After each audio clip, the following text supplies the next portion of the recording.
BTK is a KAKE viewer and has been for years. We know he is watching, and we know he is listening. He was watching me every single night.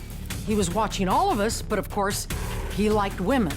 It scared the heck out of me.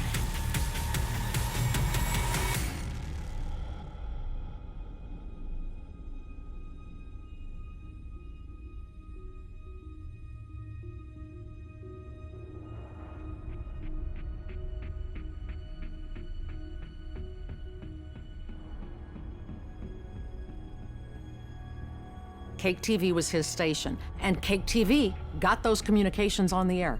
It's what he wanted in the 70s, it's what he wanted in 2004. And good evening, we have exclusive details, a new communication that could be from the serial killer BTK. Now, this is a story you'll only see on KAKE, and today's message is eerily similar to a postcard KAKE received last week. He directed his communications at KAKE because he felt comfortable doing it. As a child, he had been out to the television station to see Rin Tin Tin when we brought Rin Tin Tin, the dog, in from Hollywood, and he had been on several of the children's shows. He liked it. He felt comfortable at KAKE. He felt comfortable with the people, and so he felt comfortable writing to us. He felt that what he was doing, he was proud of it. He wanted to share it with his friends, and I think that he actually thought of the people at KAKE as his friends, long-distance friends, and through the TV only. But that's why he directed so many communications at us. He felt comfortable.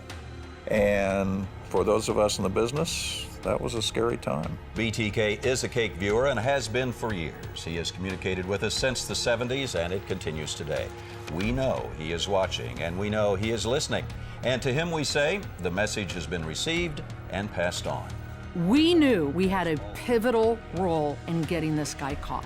We had to keep putting these things on TV, had to keep publicizing everything he sent us, every clue he sent us, because we knew that was the key to getting him captured one day.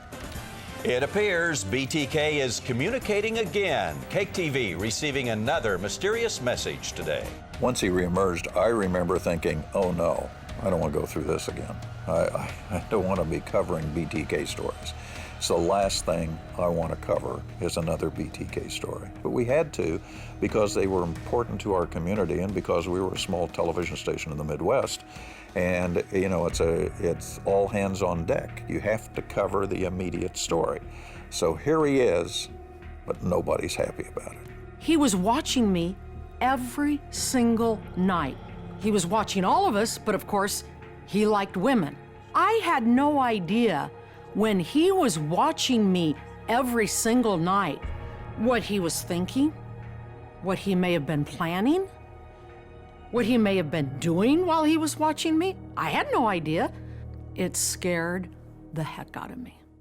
We will, of course, bring you any new developments as they happen and keep it on KAKE for complete live team coverage. I had another reporter or another photographer follow me home every night. I can't tell you the anxiety I felt that he was right behind me. I thought somehow he followed me home, and that was going to be it. For the second time in just more than a week, another possible communication from BTK arrives here at our studios. The communications are getting more frequent and a lot more personal. There was one communication that really frightened me. One night, I turned to the weatherman and I said, I sure hope it gets warmer because Jeff and we both have a cold. We got the crud or something. 2 days later, we get a postcard from BTK. Sorry about Susan's and Jeff's colds.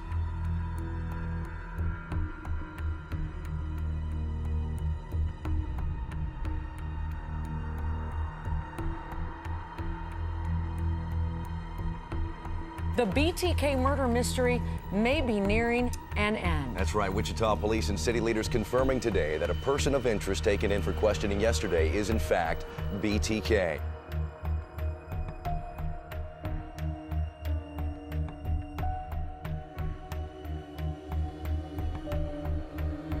One of our employees was a member of Christ Lutheran. couple of months before BTK was caught, this employee said, there's a group from Christ Lutheran that wants a tour of the studio and wants to sit in on the newscast. We had several tours. We had people who sat in on the newscast. We had people who took pictures when they sat in on the newscast. This employee walks into the newsroom the day BTK was caught, wide-eyed like this, and says, "Oh my gosh, I'm so sorry, Susan and Jeff." BTK was a member of the tour group. BTK was the one that instigated the tour group. He was in our studio watching the news. He was 5 feet from us. To know that while we're talking about him, because we had to have had a BTK story in the newscast that day, while we're talking about him, he's 5 feet away from us with a camera. My heart went to my stomach and I felt like I was gonna faint. Because the realization that he had been a few feet from me and was watching me in person talk about him, the realization that he was in there taking pictures of himself and other people beside me, thank God he had already been caught, because I wouldn't have gone on the news the next day. I would have run for it.